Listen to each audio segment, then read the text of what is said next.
This week we'll be talking about us reacting to the latest Last of Us show trailer provided by HBO. Marvel Entertainment and EA's Motive Studio are making a Iron Man game. Xbox launches Project Amplify to bring in more black developers. The YouTuber who accidentally outed themselves as a game industry leaker. Big Mode Games, brought to you by the YouTube's biggest game reviewer, Dunkey. Should be Press X Start Podcast, but it's not. It's this other guy named Do we Dunkey. even review games anymore, DJ? I mean, we should. We will We will when eventually, you God of know. War comes out. Right. And then we got game impressions for Wulong Fallen Dynasty, Call of Duty Modern Warfare 2 beta, Cyberpunk 2077 because that is back, and more on season 6, episode 37 of Press X to Start podcast.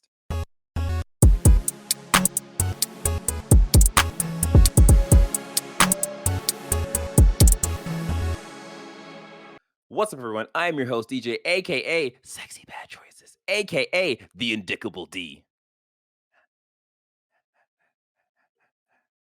See what I did there? Instead of saying the Incredible D, it's the Indicable D. I came up with it while watching She-Hulk. I'm Sean MF Ross. What the MF stand for? I have no comment. And last up, I woke up from a nap for this, so He woke up like this. I'm Avery. Marcus did a nailed thing. it. And now you know who we are. Press X Star Podcast is a weekly show where we talk about the latest gaming news, review the biggest games, and give you our thoughts on the games we are playing. Our goal is to expand the video game media landscape through an underserved point of view. Now, with that being said, I think we can do the thing that we always do, where we jump into the quick hits. All right. So normally, I feel like this is just becoming a thing where I'm like, normally we'll throw it over to Avery and he'll do a fantastic job with the quick hits. But then like it's like, oh no, I'm gonna do the first one.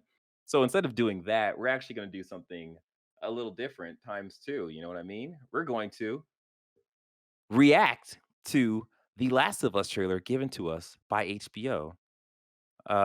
Today is Avery. Today is Last of Us Day, correct? Yeah. Yes. And HBO, decided to give us this nice little snippet of like it's like a 1 minute and like 10 seconds or something trailer of the show. So what we're gonna do is we're gonna watch it and we're gonna enjoy. It's a And then minute and 48 seconds. You're looking at the oh, trailer and you made up a number. Hey. Giraffes you can't should know. read. I had my Discord screen out, so I couldn't actually see the number. But yes, Avery is correct. It is a minute and 48 seconds. So all right, let's go ahead and just get into this.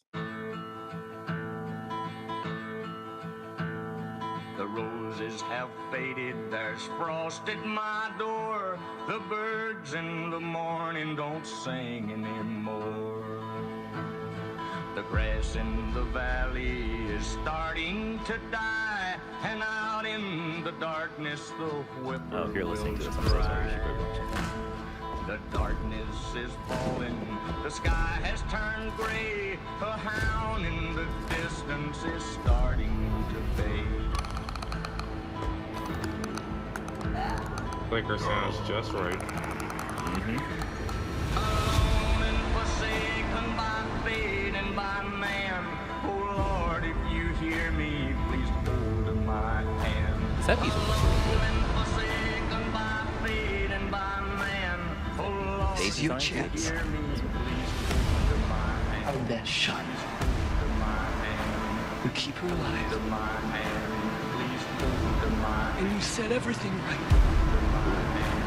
Please hold my hand.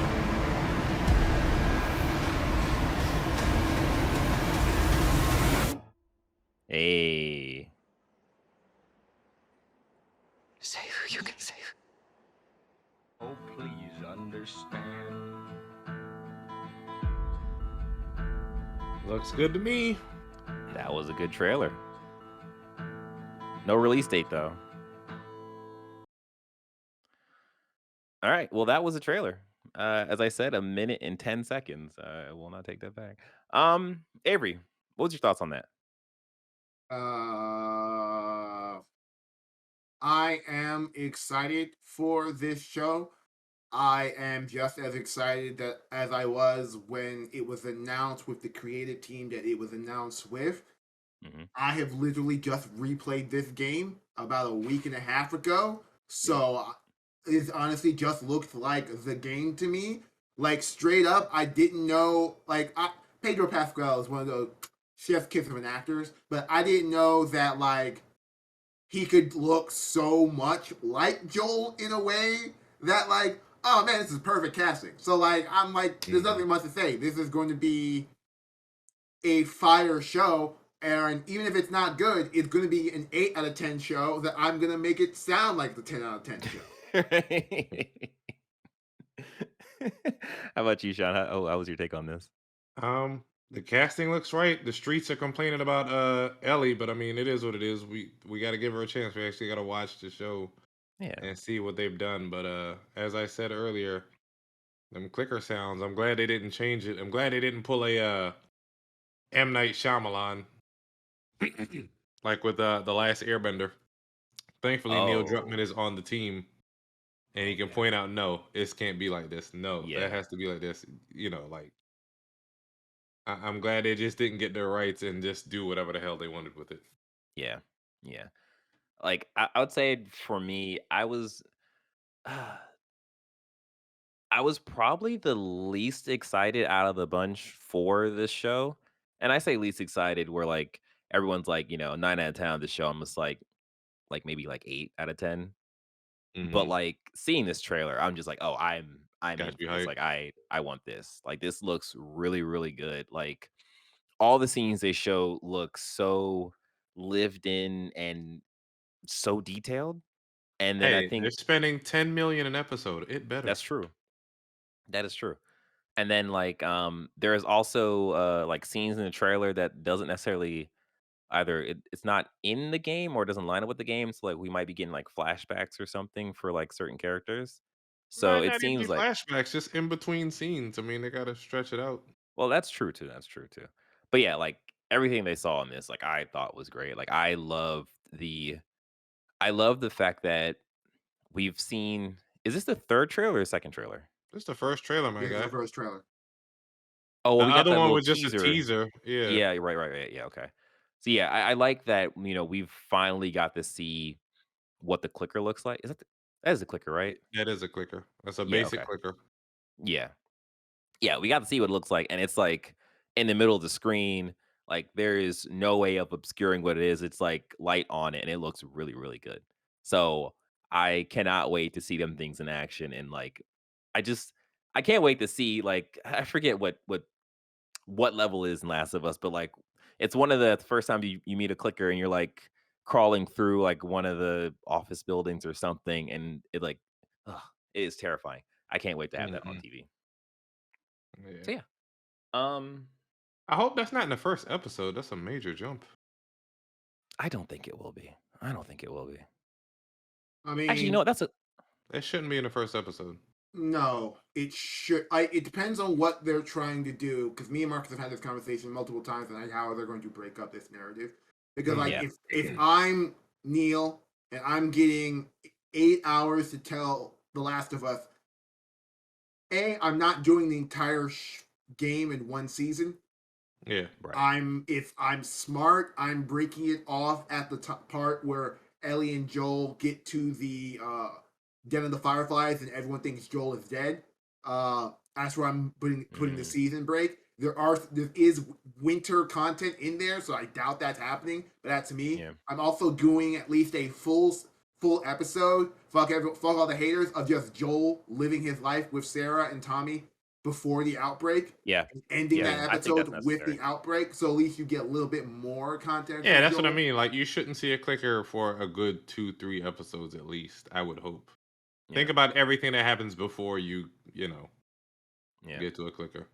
I like the idea of when we get to Joel, like he's having like a normal life. So we understand that like, oh, this guy was a normal Yeah, father. cause And then like stuff really went bad. And then maybe they do a time skip where it's just like, oh, stuff just yeah, got worse. Like this is really bad. Yeah. cause all that shit pops off with his daughter within the first 10, 15 minutes of the game. So Yeah. I would Oh yeah. hope we'd be able to get more of an attachment to her to feel what he's feeling for, Right. you know. Yeah.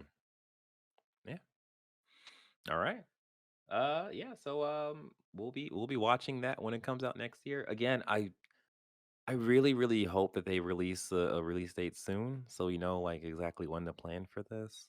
DJ, But don't be one of those people. You don't need to plan for anything. It's an HBO show. It's going to be on HBO Max. And you can watch at your leisure of a game you've already played probably twice.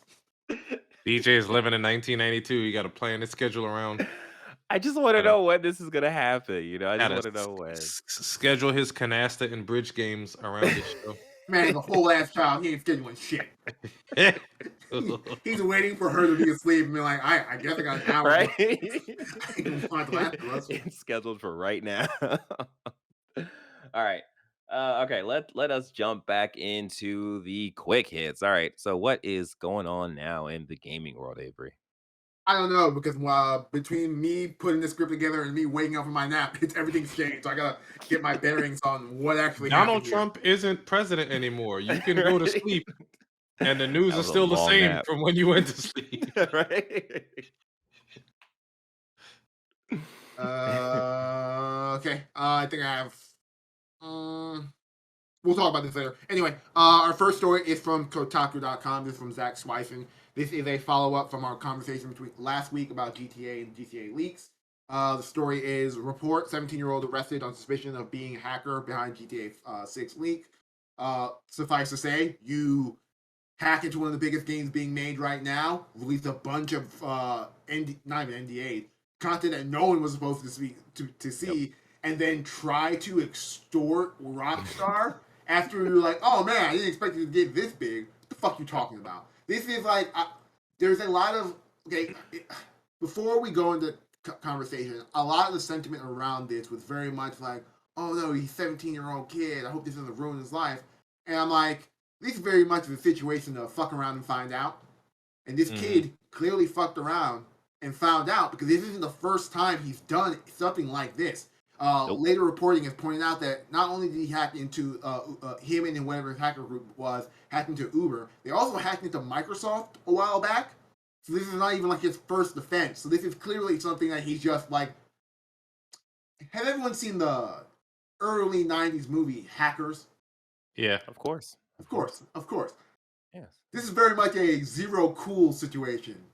Dade was told not to get on this, be put on the computer after getting out of probation for the big hack in his childhood. And what did he do immediately? Got on his computer, started hacking. So this is what this kid sounds like. So he ultimately, I'm sad. I'm sorry that he's 17 years old. And this may or may not have ruined his life. Probably won't be, because if you're this good at hacking, you're probably going to find some sort of cybersecurity job going forward, because people would love to. People are saying he won't just because he tried to extort them.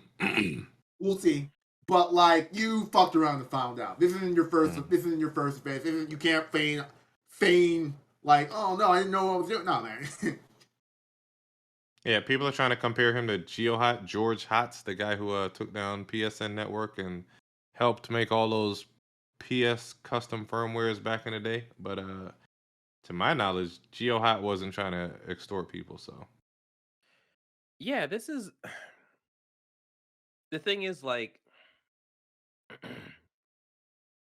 I feel like it sucks because it's like, oh man, this guy did so much damage.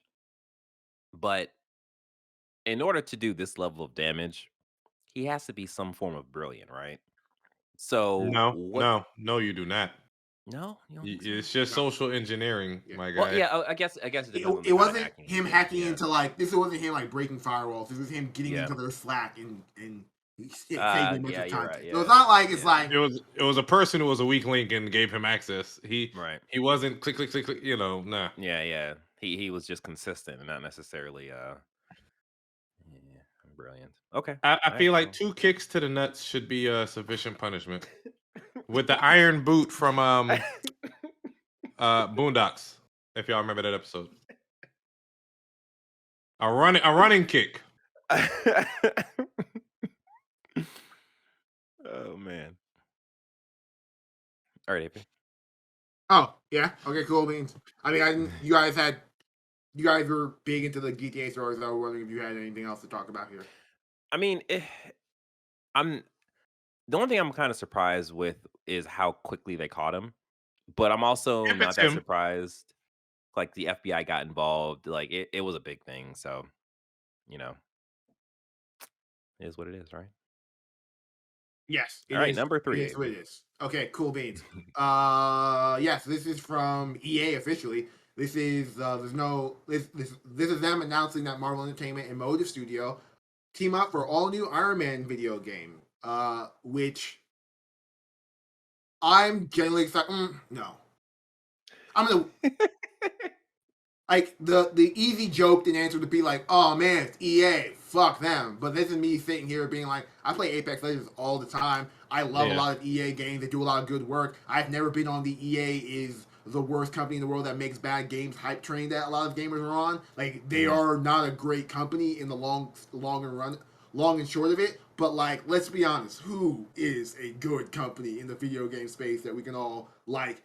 Even CD Projekt Red, who gave me a handwritten note in my copy of Witcher 3, has fucked me when it came to Cyberpunk. So, like, who is a Insomniac, Naughty good... Dog, Yeah, no, like Naughty Insom- that's a Dog, very Naughty good point. Dog, Naughty Dog went through an entire crunch culture thing. Yeah. Insomniac. Then And Insomniac put out a series of bad games that we're all just forgetting about because they weren't...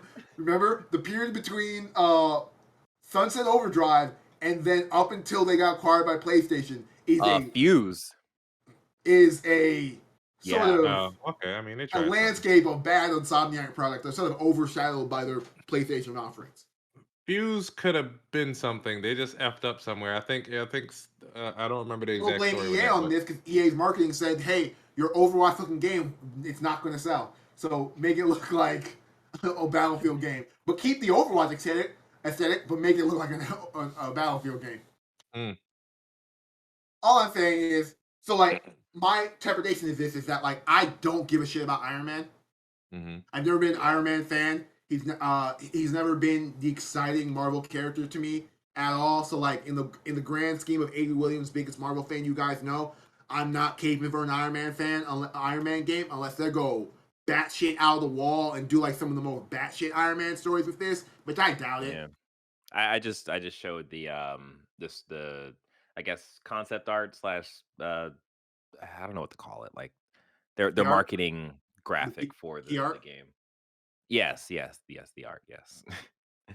Yeah, I don't I'm not excited for this at all. And it's not even just because, oh, EA doesn't, EA is a bad company and I'm not even on that. Like I'm not excited for this because I know I mean, I guess there's a slim possibility that they talk to BioWare and they like kind of I'm hoping that they start from Anthem and they hmm just kind of take the flying off of Anthem and it's like, all right, we'll work from this as a base and then create this Iron Man game because I feel like for all of Anthem's issues, for all of Anthem's like lack of content problems, the one thing that everyone praised it for was that, oh, this feels like an Iron Man game.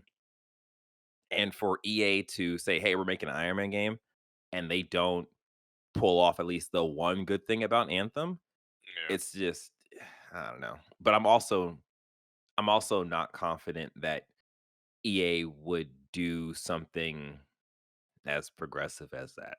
So I don't even know. And then also Motive has only created Star Wars games, I believe. And they've only created like 3 games or something like that. So They I worked thought They worked with Criterion to build Star Wars. They made a single player to Star Wars Battlefront One, which hmm I mean okay, Battlefield single Two, player. Okay. which is okay.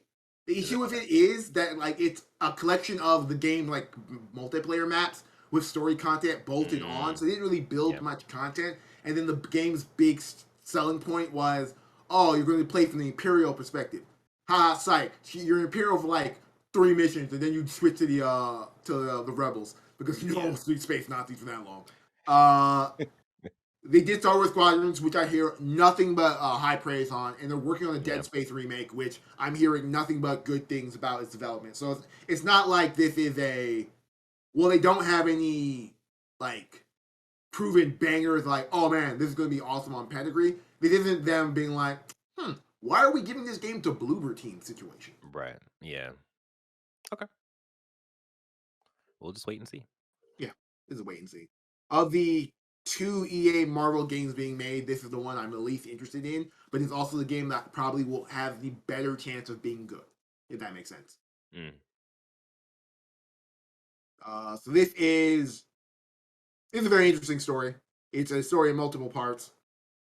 But I'm a fan of Twitch and the platform. I spend way too much time on Twitch as a platform. So it's been a weird 2 weeks, I'll say, for Twitch as an entertainment brand. So this is a story from Kotaku. This is from Patricia Hernandez. Twitch bans major gambling sites after streamers threaten strike. Now, this all started at Shit Camp. 2.5 weeks ago, when the juicer XQC refused to go to Shit Camp. What is shit camp? Shit Camp is a group of streamers, Hassan, Ludwig, who got together under the banner of Cutie Cinderella, TSM streamer, and all around just like, I guess, event planner for streamers on Twitch. It's just like let's all collaborate and have fun activities and do a camp. Yeah. XQC was invited, didn't want to go for personal reasons that for some reason he just didn't want to talk about, but could have easily said to these people, but chose not to. He just said, fuck it, he didn't go at the last second. So he ruined the part of Shit Camp. Then E-Rob got banned for threatening to beat up one of his Twitch chatters at TwitchCon. Literally said, "I will fade," something to the equivalent of, "I will fade you at TwitchCon next time I see you." Now, there's conjecture that he knows this chatter is like a regular chatter, like how we're bullying each other, yada. But Twitch straight banned him for like a full month. Whoa, Jesus! Fast forward, XQC is getting hype. He's getting a lot of heat from everyone because like he's doing his XQC thing of like, I'm insane and everyone just has to deal with me. And he's not being forthright about everything. Turns out he didn't go to Shit Camp because he broke up with his girlfriend who was at Shit Camp. But instead of telling everyone, hey man, personal reasons, he lied and said, I'm not going because this one dude who said who wasn't going a month and a half ago isn't going. And that guy said X is making up shit. So he had this big 2-hour meltdown with his ex-girlfriend on Twitch. It was insane. It was like drama. And people paid for this probably. People probably he had 120,000 people watching him publicly melt down with his ex-girlfriend. Insane. That was part one of this entire Twitch escalade that involved Twitch branding gambling. Immediately after that, a Twitch streamer named Slicker from the UK was revealed to be scamming most of the Twitch top 1% streamers for money to feed his gambling addiction. And a small group of streamers who've been trying to ban gambling on Twitch took that story and ran with it and said, hey man, Twitch, ban gambling. The two stories had nothing, there's nothing involved with each other. Like, Slicker wasn't even using slots or casino games. He was betting on tennis and shit and losing money. So they weren't even involved, but they used that heat to get Twitch to ban gambling. And it's one of those moments where, because this is not even the best part of the story, because it gets even better. So they went on. A streamer named Mizkif had like I like to call this a clout drama stream, where he just got Slicker on. He streamed the conversation talking about all of Slicker's crimes, and like Slicker came on, and some of the people Slicker scammed came on, and it was like a whole thing where it's just like, this is bad. Gambling is bad. Slicker, you're a monster. This woman she needed money for chemotherapy, and you scammed her out of money. Like, this is insane. How do you give up your chemo money, though? I mean, what? He has video. It's a whole thing. It's like it wasn't like him.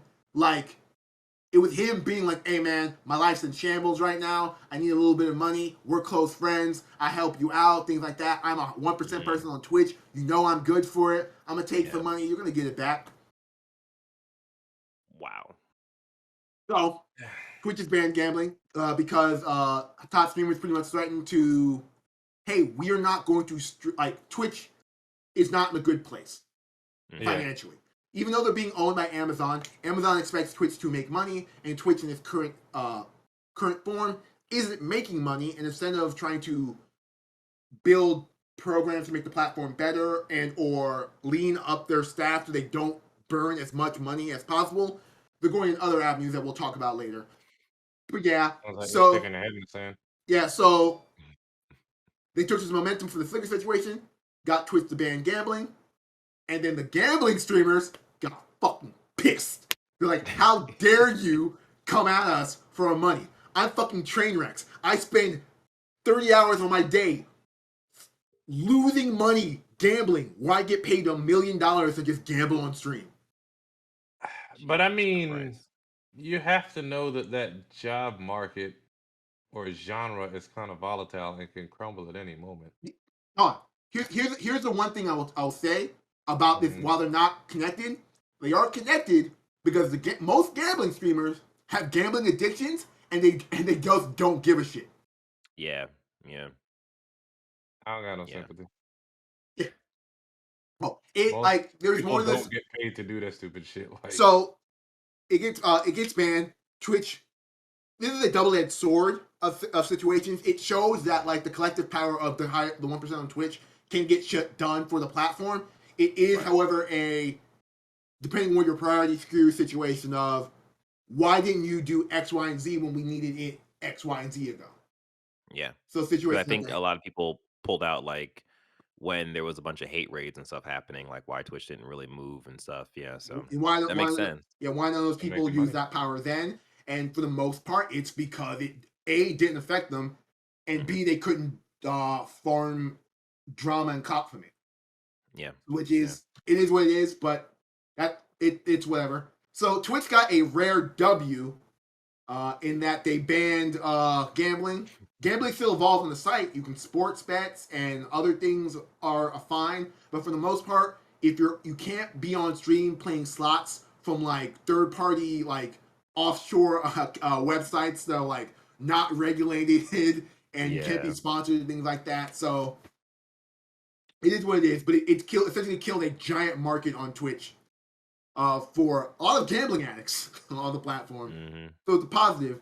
Then they hit you with the common Twitch L, in that the next day, literally not even the next day, hours in the middle of the night, they get out, Yeah. they put out a press conference saying that, hey man, so we're changing the way our revenue split works,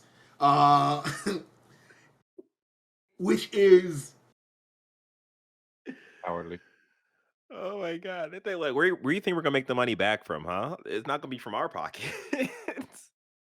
it's one of those things where like if you read okay, so I'll read at least the headline for the next part of the story because this is from Eurogamer. This is from Ed Nightingale. Twitch addresses revenue split for streamers declining to change 50-50 split.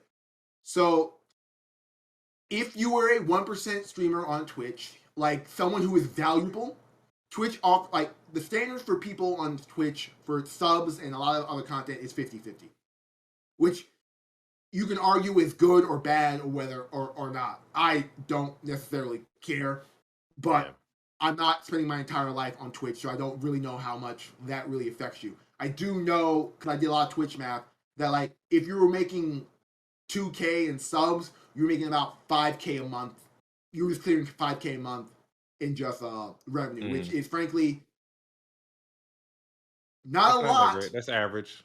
That's Not about a lot if it was if 60 this to is your 70,000 a year. which is not a lot if this is your only job. But like I've paid attention to a lot of esports athletes, so like you're also signed on a contract and making that type of money. So it's like it's multiple chains of revenue. So like it's a thing. However, if you're one of the top people, they offered you a 70-30 split where you got 70 and they took 30 because you're bringing so much traffic, you're bringing them so much money through ads, things like that. Well, Twitch has gone back and said, "Hey man, it costs a lot of money to keep our website afloat. Amazon's not giving us a discount on any of the content that we use, which ironically is content that Amazon took from Twitch when they bought Twitch and is now selling to other people."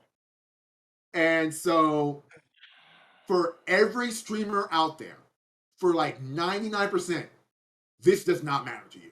Yeah. because you didn't have a 70-30 split. Right. But if you were one of the top 0.1% streamers who had the 70-30 split, sometime next year, your split's going to 50-50 if you make over 100K a year in Twitch revenue. So it's like, I'm torn. I'm torn on this because, like, from a pure, like, looking out for the people who are on Twitch, this sucks. Yeah. But from, like, my eye as someone who just consumes Twitch, this is one of those. I don't necessarily see the big deal. Problem. The big problem. You're making 100K on Twitch. They're taking money from that. I guess there's other things that there are other considerations that Twitch is putting in there to offset it, but it's like neither here or there. It's just the main point of contention is that 50-50 split. Yeah. I mean, like, it is kind of hard because it is a thing of like, man, you are making a lot of money off of Twitch, and they're only taking 30%. So it's like, if they're in dire straits, then they're going to ask for more money to keep the platform afloat so you can continue making your money. But at the same time, like, if you have balanced your books, if this is your only job, you have set all of your like finances at that 70-30 split, like, that's gonna suck a lot. It's like I there's mean, no real at win that to point, this. though, you're self-employed and you need to put in mechanisms to protect yourself from a quote unquote economic downturn that you can't control. You're absolutely This would right. be an example of something like that. I would hope, even if this is your main job, you're not putting all your eggs in one basket. You're not spending every last dollar. Right. But these are young folks. I mean, we're young folks, whatever. But I'm not a young folk. I am older than most of the people. Hey, you I'm older than stop most of that. the people making money on Twitch. You son of a. And you guys are older than me, so. In case I'm you gonna are come on fight Twitch, you. you're wondering what you could do now to make money. I've seen this on TikTok a lot. If you get a life insurance policy, right? I see that thing all the time, and it's so annoying. But this is like when OnlyFans was talking about dropping all their adult content, and everybody started dropping new websites to be the replacement for OnlyFans. Like, that's true. Well, here's the big difference between OnlyFans and Twitch. OnlyFans is still a nascent website that's still relative. It's popular, but it's not like the only thing. It's like, it doesn't have the monopoly on that idea because it's also competing with other porn sites and things like that. Twitch is the Twitch is the for the most part. Even though YouTube is a bigger platform, Twitch is the premier live stream platform. And so Facebook gaming, let's not forget them. Like, it's gonna take. They're closing that down, by the way. They're closing the app down. We'll see the close Facebook gaming down. We'll see. Yeah. It's gonna take YouTube gaming like maybe 5 to 10 years to get to Twitch's level. In terms of like, there's a mass exodus. Yeah. Well, even a mass if there's a mass exodus of your top 10% of content creators. It depends on if they want to go to YouTube, because YouTube isn't necessarily YouTube, like the better of the two.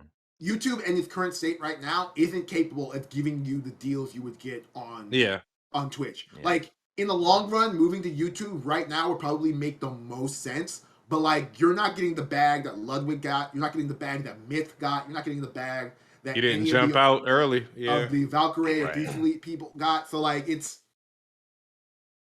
they're not getting the deal that we got. Man, we're not even an affiliate, so they didn't get the deal we got because they got a deal. So that was the part 2 of the entire Twitch debacle. Part 3, I'm not going to talk about here because it's not going to reveal. It's not even gaming adjacent. It's actually legitimately fucked up. I kind of don't want to talk about it. But you can find it on our Patreon on the $5 level, where I will break down how fucked Twitch got. Lord. Oh, we're working on the Patreon, folks. We're working on it. Right. got We'll some get there. things working in the background. They're moving. And then next story is from Kotaku.com as well. This is from Isaiah Colbert. Xbox launches Project Amplify to address gaming's desperate need for more black developers.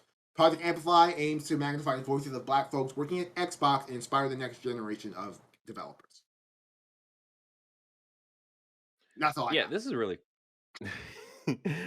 I'm showing a video of their little trailer for this. This is actually really cool, and it's really nice to see that Xbox is continuing to do stuff like this because I think either last year or the year before we kind of talked about the Blacks at Xbox. yeah, that, yeah. And it is like again, it's just nice to see Microsoft actually take take a focus to, like, developers of color, black developers, and at least attempt to do something for them. I didn't really get to follow blacks at Xbox to see exactly what that really resulted in. But it's cool that we're getting this before February I think they just versus like on making announcements. February. What are you saying, Sean? I think they just like making announcements. I mean, It and that's another thing too. It's like, what's the result of this? Like, where do we see the actual, like, fruits The of result, this quote yeah. unquote labor? Yeah. I Green think Savory? I don't have much thought about. I don't have many thoughts about this because it's very much a very Xbox centric topic, and I Mhm. think I've made it relatively clear that I'm not. While I am aware of goings on over at Microsoft academically, I'm not drilled in scholastically of the inner nature of the Xbox to like give you like a bird's eye view of really what this means. Though it is another PR feather in their cap in regards to them going forward in every move and things that they make in regards Yeah. to courting relationships. It's a good feather on the cap. It's why I put this in here because this is one of those I think legitimately like if this is as straightforward as I think it is one of those legitimate W's of Xbox. But we'll see what that means going forward. Because in my head, this is like, does this mean we're going to elevate more leadership, or does this just mean we're going to have more people of color working at these studios, but who aren't front way focused? Or does Yeah. this mean we're going to build more black-led studios at Xbox? Or does it mean, I don't necessarily know what it means, and I'm interested to see where this goes going forward and how loud Xbox is going to be about it as a uh, Yeah. opportunity. Yeah. So real quick, I just kind of read the article on Kotaku, and um, essentially, Xbox agrees, saying only 2% of professionals in the video game industry are black, compared to 13% of the U.S. population. So that 2% is in They're nowhere busy aligned. committing 50% of the crime. The crime of not getting hired, you know what I mean? But yeah, like that 2% is in nowhere aligned with the 13% population of, Yeah. African Americans in the US. So that definitely needs to change. And again, it is nice to see that Xbox is at least, even if this happens to just be a marketing beat to kind of get more eyes on Xbox, more black developers to look at Xbox in a different way, Mhm. like, all that is still better than nothing at all. So I say yay for Xbox. Now, PlayStation, what do you got? I mean, I don't I expect had PlayStation stuff to here count much. about PlayStation, but I didn't DJ delete everything, so Oh, did I? it's Uh-oh. gone. Yeah, Hence Uh-oh. no, why I you was so confused when I woke up. Wait, is it the, PlayStation execs reiterate PlayStation believes in premium release first? I don't know. I had a bunch of shit here that was it's all gone now, but we can Oh, move I'm on. sorry. Yeah. Okay, well, hey there, listener. We're not perfect, sometimes we make mistakes. But you shouldn't make a mistake. What you should do is like this podcast, subscribe to our channel, and then hit the notification bell. Because if you do that, you won't be making a mistake on us and your future watching us. So you want to make sure that you have a future watching our content. Um, yeah, I think once you do that, you'll be cool, you'll be great, and then you can, oh, that's the thing you can do. You can pause this podcast, you can leave a review for us, and we will read the review on here. and it'll be amazing because it'll be coming right from your mouth. Well, I guess from your fingers, but not your mouth. Yeah, anyways, do that. We'll appreciate it. Thanks. All right, let's get back to this. Yes. Okay. Cool beans. Our next story is yeah, this is another one from Kotaku.com. Just FYI, why we got a lot of Kotaku.com stories. When I'm building the dock, I first go through every news story that we post in our individual Slack that people bring up, and I do the eye test. Is this website an actual website, or is this website a weird website trying to get traffic for SEOs and stuff?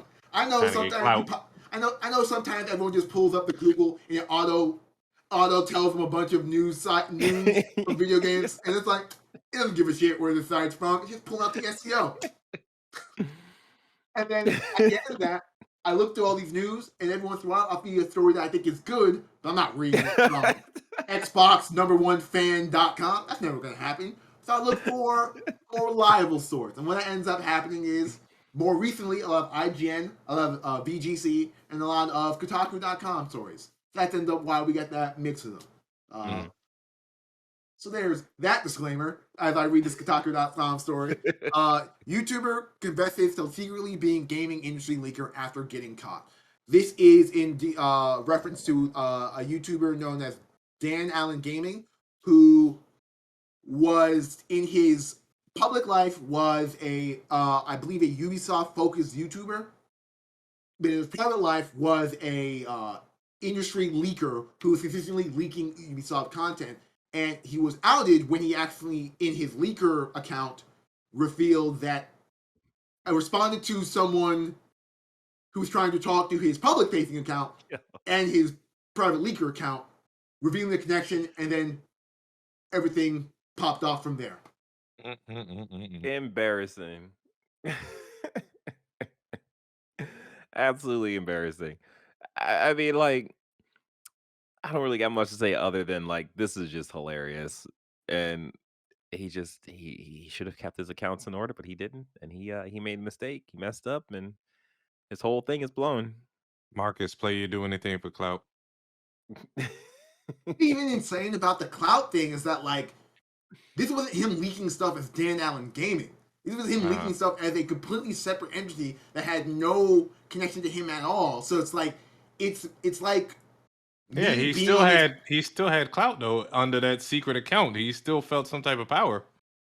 But like, how like I don't see how he can't use that clout. It doesn't matter. Yeah. Doesn't matter. That's like being a peeping Tom or some shit. I don't know. Oh, I know. you know what you're doing. Is it just the intention though? Because Yeah. people are going to be like, "Oh, I wonder what that account's going to say." Like, My you know, thing I is, wonder. my issue with it, Sean, is that like it's me. I'm a hard-working, I guess, video game pundit trying to get my name out there. Oh, I have access to secret information.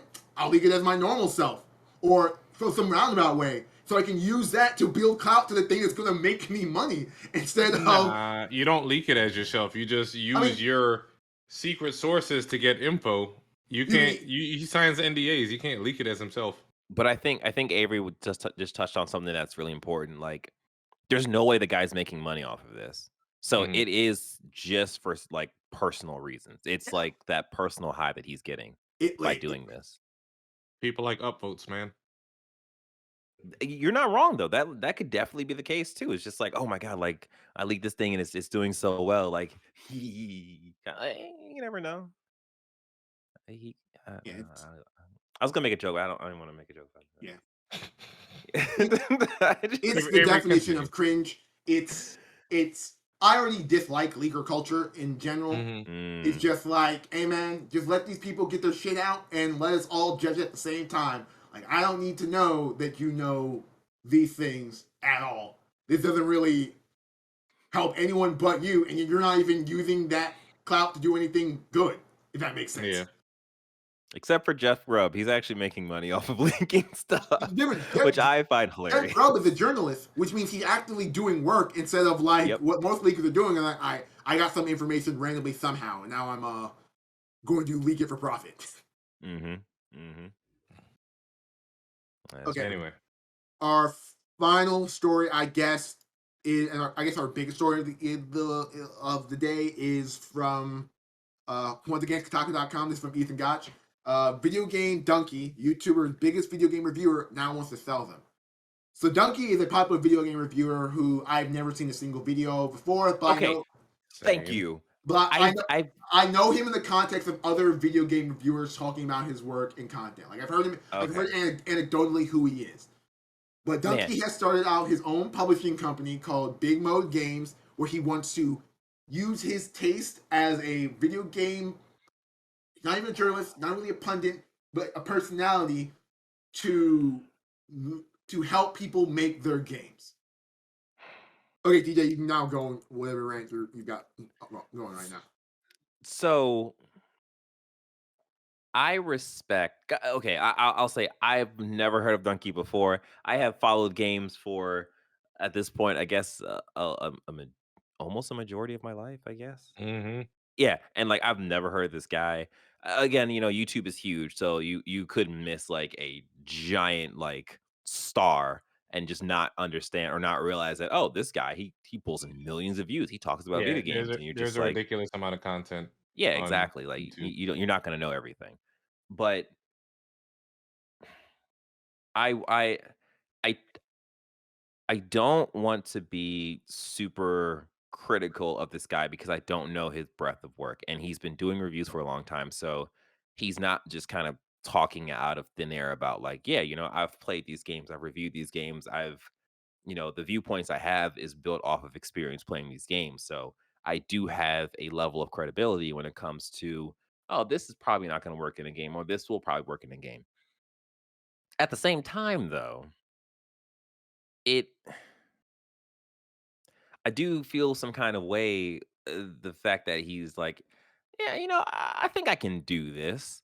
And usually when we get examples like that, it doesn't necessarily work out. But like again, I don't know his content and I don't necessarily want to be I don't want to come off as negative because he Mm-hmm. might have us on our channel for, whatever reason because we're cool, we're all And cool. not actually be negative. We might get featured in one of his videos. Go ahead, go off, King.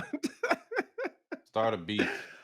But yeah, it's if he thinks he can do it, like, try. We can see what comes from it. Like, if he Yeah. pulls like really good games, it's like, okay, cool. Like his viewpoints or his experience is actually paying off for him. But like, if it doesn't work out and it fails, then it is just like, all right, well, now we know. Now he knows. So I don't know. Sean, do you have anything to say? I have never heard of this dude. Okay. I am of two minds when it comes to Dunkey because the immediate response, there are three avenues of response. There was the video game pundit journalism. We've been working in actual like video games for a while, being like, this sounds like the most insane entitled thing I've ever seen. Like Yeah. the idea that, oh, you how would I say this? That because because you've played a lot of games, you know more about game design than other people is an insane point to go on, and his entire video sort of plays into that idea. And without having not watched any of Dunkey's content, I couldn't tell you if this is his actual like personality or like this is just him trolling or like this is him being dead ass serious and like I know more than other people because I play a lot of games. Which is like I think is a good trait to have in someone who makes games. I don't think is a good tastemaker. Like I'll keep it sack with a bunch of you guys. I love y'all to death. Some of y'all have awful video game opinions, and I just have to deal with it. And like if you told me you were making games based on your opinions, I'm like, that's not a game I think I would like to play, or most people want to play because it's hypering in on your video game opinions. There's a whole fucking spectrum of what this can fucking mean. But at the end of the day, the one positive thing that he has is that he's a giant ass name, which Yeah. means that if he puts his name on content, it's going to get eyes. Now, is he just publishing games or is he helping make games? Because it's something easy. It's easy to go give people a blank check and say, I believe in what you're going to do, make a game. But is he actively trying to get his hands in development? And then publishing is a super fucking hard thing to do. Like, someone It could costs a show lot of you money too. oh yeah. Someone could show you a great concept, and that great concept could be ass. Or someone could show you an ass concept, and you could be like, I'm gonna try and ape Dunkey's voice. Apologize if I don't get it wrong, but this is how he sounds in my head. Someone could show you this looks like a ripoff of The Last of Us, a bad game that's a pastiche of other bad games. I want no part of this. And that game could go on to be, I don't know, The Last of Us. It's really hard in early stages of games to really see what it's all about. And so, as we've seen with the GTA 6 leak, where a bunch of developers are showing the early stages of their game and Yep. like, look, this looks like ass until we polish it off and finish it. Yep. It's Yep. it's hard. That's a good pull, I Sean. sort of took Yeah. umbrage in his video, which I think makes sense, but I don't like it as an idea. It's like, I know, what I mean, I know I played a lot of games. I know what's a good game, what's a bad mechanic, and what's that. Like, hey man, a bad mechanic to you might be a great mechanic to other people. Yep. And like, It's so subjective. it's entirely subjective, and like that. There's also the ethicalness of him being a video game YouTuber who's now going to be making games. Like, I don't necessarily think that's a good look. No. It's Especially- it's what is it called? It's the same thing as a person who like a developer who buys stocks in game development. What is that called? Insider trading. Insider Not inside. conflict Well, I of guess, interest. yeah, conflict of interest. Like Yeah. that's kind of because he can market his own stuff. And I'm like, okay, so you're one of those people who hates microtransactions and battle passes and things like that. That's cool. You've made those points clear. Some games need those to survive. Are you just gonna say, all right, we don't need this, so this game that you've made has to?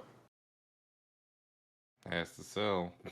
Yeah, I don't know. yeah, like he's basically opened up a giant can of worms for himself, especially with the people who have followed him and hang on his all of his opinions. So it is going to be a thing of him balancing.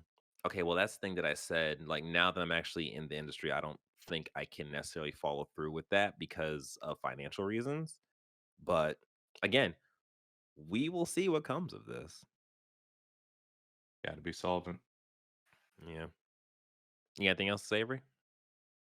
No, I don't want to be like to DJ's earlier point. I don't want to be overly negative. Like the idea of him using whatever influence he has to come out and make make more games is something that's infinitely valuable in the video game space, especially when it comes to indie games.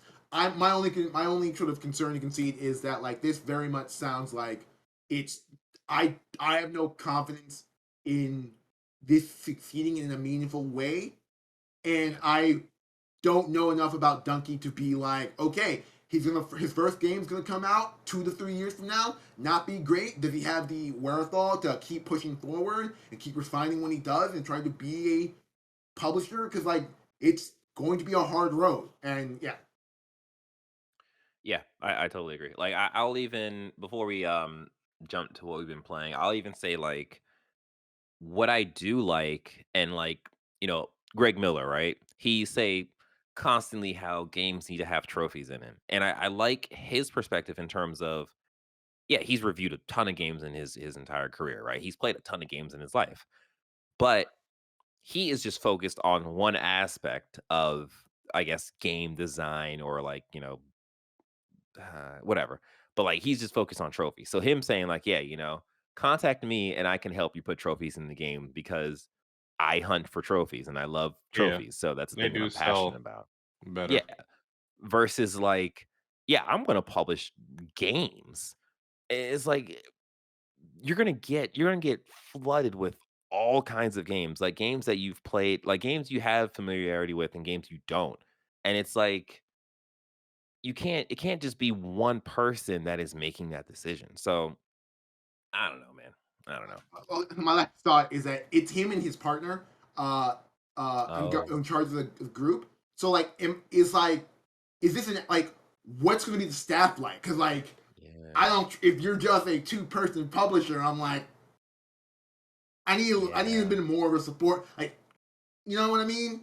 You have veterans? Like, Yeah, this isn't He like announced mom Big and Mode pop. Game, and he had an entire executive suite of like oh man, like the Jade Raymonds of the world joining up with Big Mode Games, like people Yeah. like the John Drakes of the world, people with like experience, I'd be like, you know what, this could really work. But he's like, nah, man, right now it's just me and my partner, and we want you to come to us, and we'll help you make your games. And I'm like, okay. I'm also thinking like, I know he's done a lot well on YouTube, but like, how much money do you have to be able to foot the bill for like good video Yeah. games? Yeah. Yeah, I think a lot of people are going to be waiting to see how this ekes out, and there's going to be stories coming from this. Yeah, it's interesting. All right. Um. Well, that has been the quick hits. We hope you enjoyed listening to this podcast as much as we enjoyed making this podcast. I have completely forgot how to end this show. Has it been that long? It hasn't been that long. It's been just a week. What the fuck? A week in one day. A week and one. That one day got me. Um, don't forget to rate and review this podcast. Rate and review us because we want your praise. We want your praise. So if you are listening to us, please pause this podcast, leave a review. We'll enjoy your review. We'll read your review and we'll read it on this cast. If you are watching, please like this podcast slash video. Hit that subscribe button, hit that notification button because we need those things. Also, remember, if you miss anything, you can find all details on our website at pressx2start.com. Until next time, we'll be talking more about video games. Join us. It's amazing. Take care. Be safe. Wash your hands and play some games. Peace. Yay.